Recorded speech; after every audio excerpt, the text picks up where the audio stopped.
As always, this is the case. Yeah. My name is Hinde. I'm Nikki. Hello. And we are from the Frauduleus Foundation. And we're going to tell you something about our work. Yes, we are performance artists and installation. We've worked together for a long time now, since the Art Academy about 6 years ago.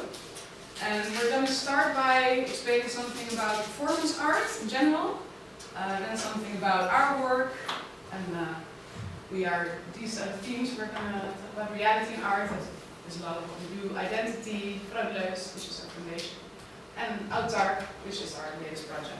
So we have 4 chapters of the Frauduleus. So we're going to start by telling you something about performance art in general.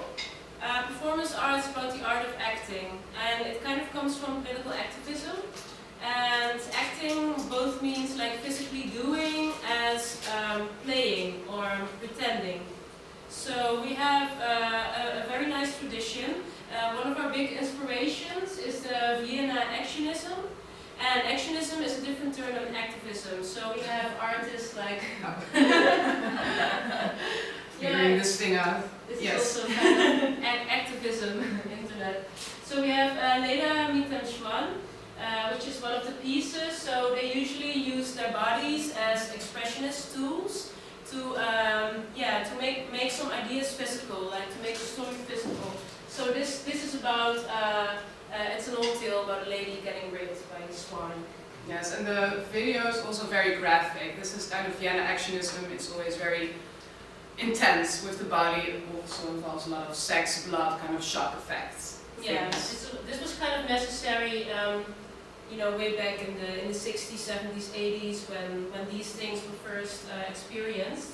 So performance time is important, because if you're not there, then you miss it. You're either there or you're not there. So in the classical age, you have this term called kairos, and it means the very intangible moment.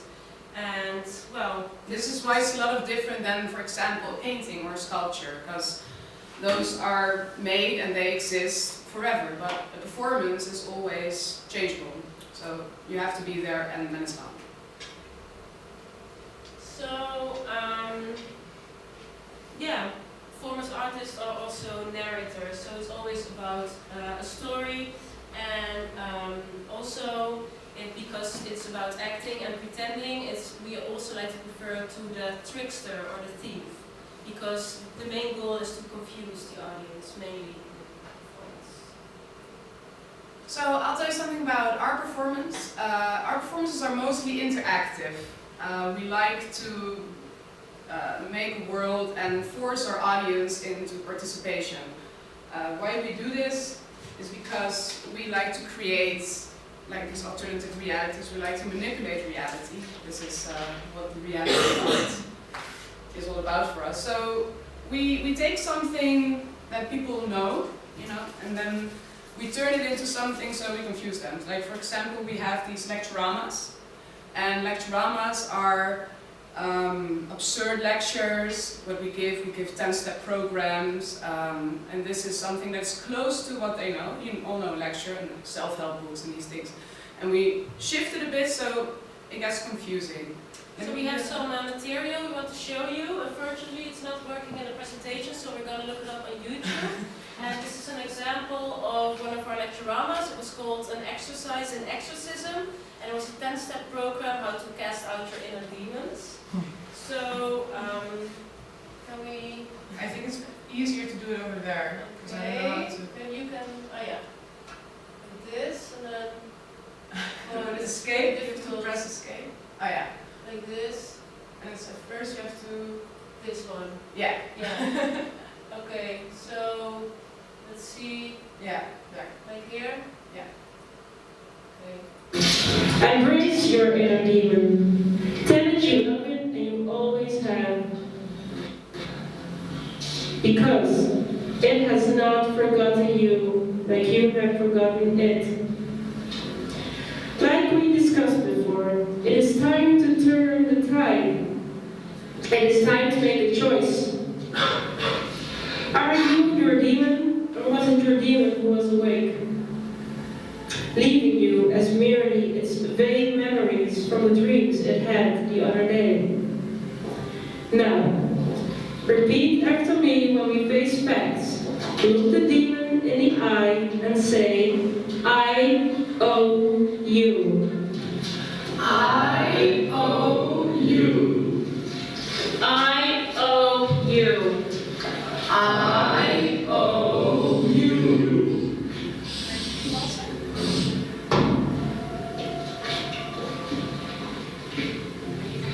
Good. Now it is time to move on. So what you see here we have presented a theme. This was Exercise the Exorcism, and this was a 10-step program to exercise your demons. So first we gave a lecture, and in this manner you kind of see that you know the setting, it feels familiar, but it's still very odd. Something is unsettling maybe. So this is what we meant by confusion as well, because we believe confusion is The best state to be. yeah, very enlightening state to be, because you doubt everything around you. All your belief systems get turned around. So this is kind of the part where we stand in front, but we always have this interactiveness as well. So in this particular piece, at some point we invited our guests or the audience to form 2 rows and to dance with the inner demon. So one of the rows is the demon and the other. And they had to wear silly hats. This is also usually very important in our work and reoccurring theme. So I guess that's over here. So, Further. It's difficult. Oh, yeah, okay, that's it. Against the wall.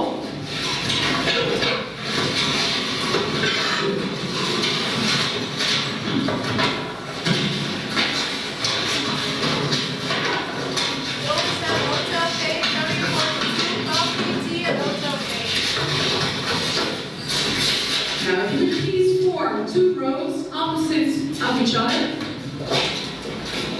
Pick someone, it's a role-playing game. You need to pick someone that you feel comfortable with this game.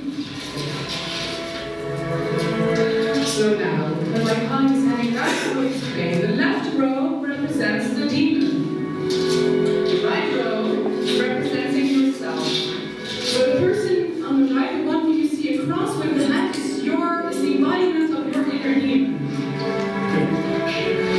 For the true acceptance of the other entity, I would like to ask the right row to ask the left row to dance the waltz. Please come forward.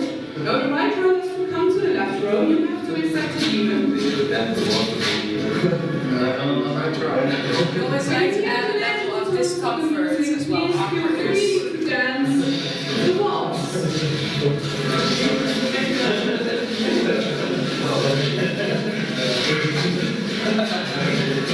Accept your demon.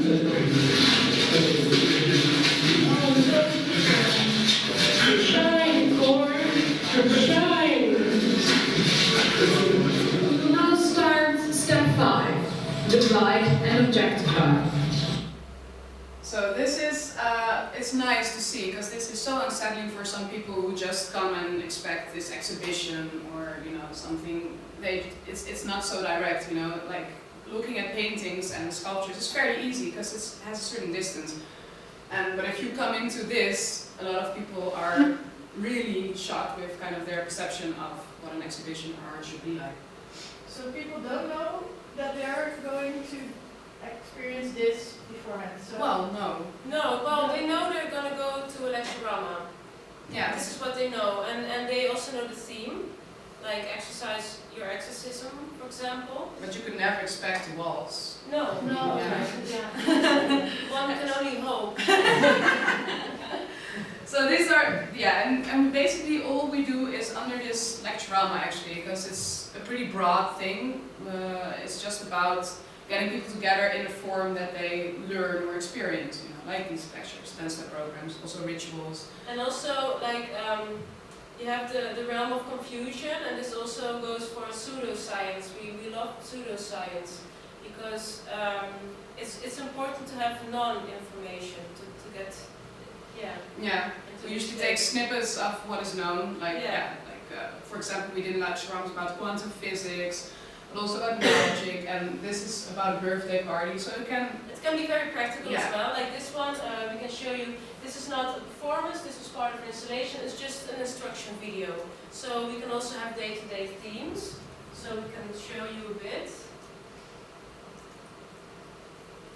It has no sound. You can sing songs in it.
So now you know how to throw a birthday party.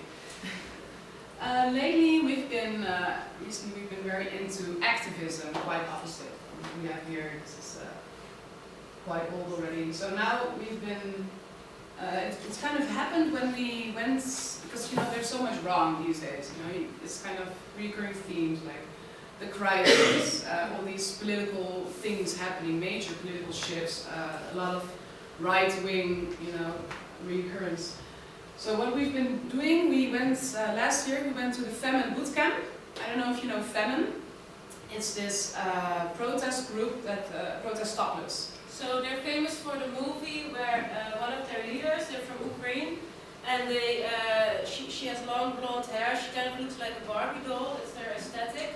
And then she has this chainsaw, electrical chainsaw, and she cuts They went and turned it towards also fascism and everything, so it's really complicated what they stand for exactly. But we were intrigued by them, and we knew somebody who invited us to their bootcamp, which is basically to recruit new members, so you work out all the time, and in the end we had to do a protest. Well, you could do a protest, you weren't forced, but that is this picture of, you can see him on the right, rocking the fascist epidemic. It was during a press conference of Marine Le Pen. So we shouted outside, and it was all very, exciting. Yeah.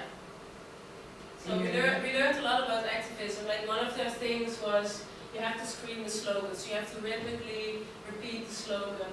And well, it can be anything as long as it kind of rhymes. So here we have Fascist epidemic, but And you scream a lot. So we learned actually a lot about activism because we had training, how to behave, how to act, and so we learned a lot. But when we got back to the Netherlands, we kind of figured that, it isn't for us to be an activist.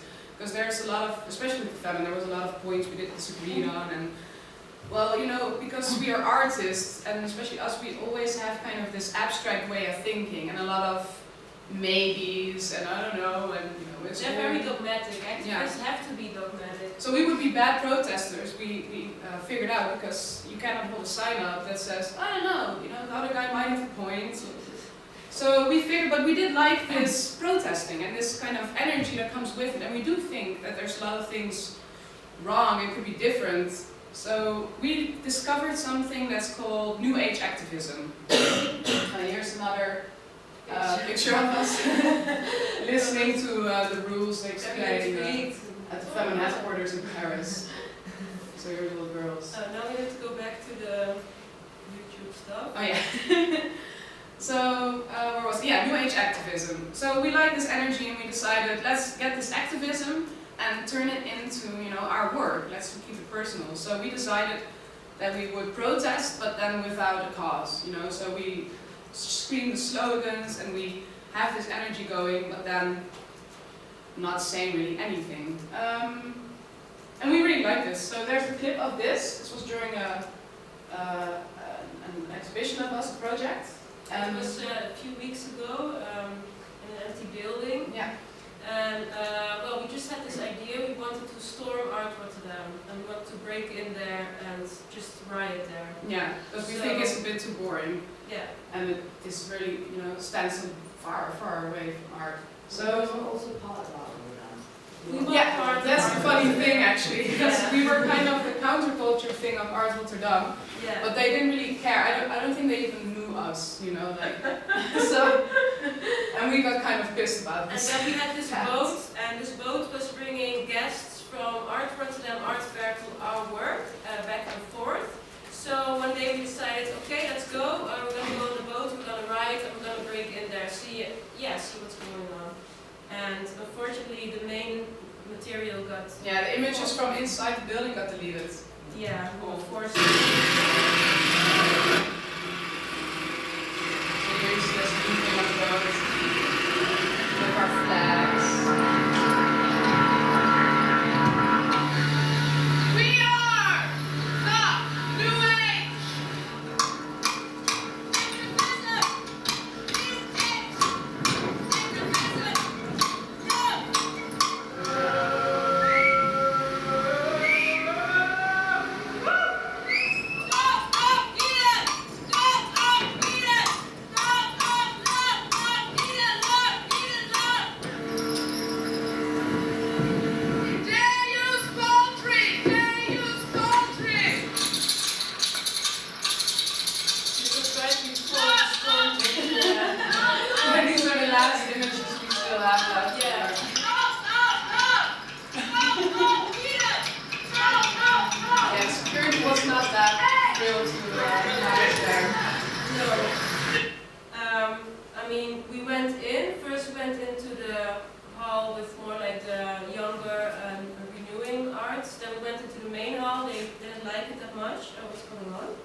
And we didn't expect this. Of course, we expected to get kicked out, but this heavily respond to it was Yeah. was weird, you know. to say the So you least. can see there's a very big gap between counterculture and highbrow culture. Yeah. So all this activism also kind of stems from this newfound metamodernism, which we're going to talk about a bit like later. Does it work already? No? Oh yeah. Okay. No. Oh no, that's the YouTube. Is that down?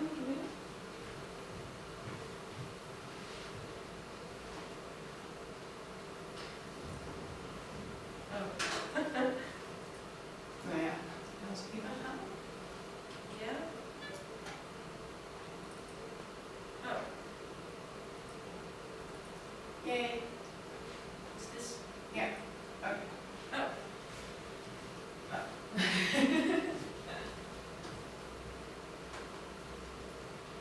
Alright, so we've come to the second chapter, identity. Identity. The reason we talk about identity is because it's very important when we talk about acting, because acting is also about appearances and also about the mirroring effect. So, I mean, as performance artists and as tricksters, we always use our bodies to create new identities. I mean, for example, if my face right now would be replaced by the large head of a stuffed animal, would that make me me, or would it make me a stuffed animal with a human body? Probably it would still mean me, because you're attending a lecture by me and not by a stuffed animal. So this is why you know that there are basic marks of identification. Yeah, here is us actually as stuffed animals, so kind of to Would also have be, this in perspective. possible. So in order to understand identity, we can look at the grid. So the grid is, I always use this example, it derives from Michel Foucault, and it's about the way things are ordered. So it's the core of all. Every single element can be replaced by a different similar element. And in order for the elements to come together, like next to each other on the same line, they already have to have similar appearances. And then when following, when they start to become neighbors on the grid, they start to mimic each other more and more. And this way we get a chain of elements. And when this chain, for example, this lower chain is formed, then it copies itself and it multiplies itself until it infinitely forms the grid.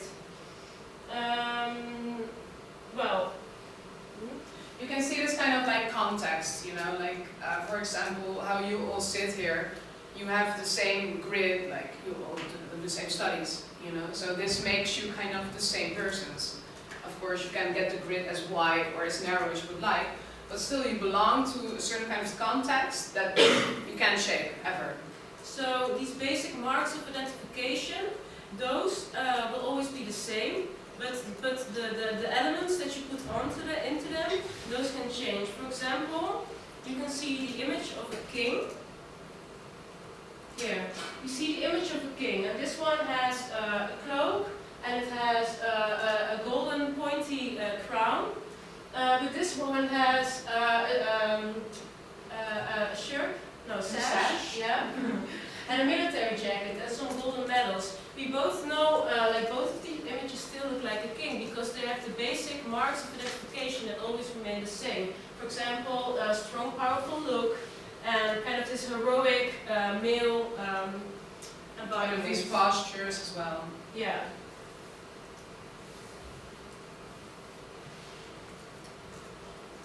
So when we talk about context, especially with art in general, because first we talked a bit about like also this identity as a performance artist, you know, you change your identity through this, and we talked about the grid. But if you talk about this context and art in general, I always like to see art as a mirror, you know, because every artist makes art in their grid. So in this way, when we look at art, you know, it's always a mirror for where we at this point. So you can always look at it and see kind of where we stand. Even though, because you have a lot of artists who say, I'm not involved in politics, or I'm not, you know, I just make my own emotional, personal experience. Even then, these are the emotional, personal experience in their context. So anyway, you cannot, what I said earlier, you cannot escape this grid you're in. And if you are confused about where you are, you can always look at art to kind of have this reflection. Let me see. So, also, this is kind of not relating to the grid that much, but I always like to give this example for, also has to do with reality. When you talk about fiction, you know, because as an artist you also make stories, you make lies, you know, you're the trickster. Because it's based on reality, it's a mirror, but it's not real, you know. So I always like to talk about fiction and non-fiction in literature studies. You can see this very clearly. For example, when I describe a character who is not real, I use the same descriptions as real character, and you all would not know if I'm lying or not. You know? So I would like to do a test. I'm going to describe my friend Paul. You know, he's from Limburg. His dream is to become a chef, and no, yeah, he is a chef. And his dream is to have his own food truck. And I have another friend, Anne, and she's obsessed with the TV show RuPaul's Drag Race, and she's an illustrator. So I would like you to say who is real and who's not real. Hands for Paul. Is Paul real? No? Paul's not real? You think Paul's real? And who think Anne is real? Oh, a lot. Okay. Interesting. Very interesting, because I have a picture here.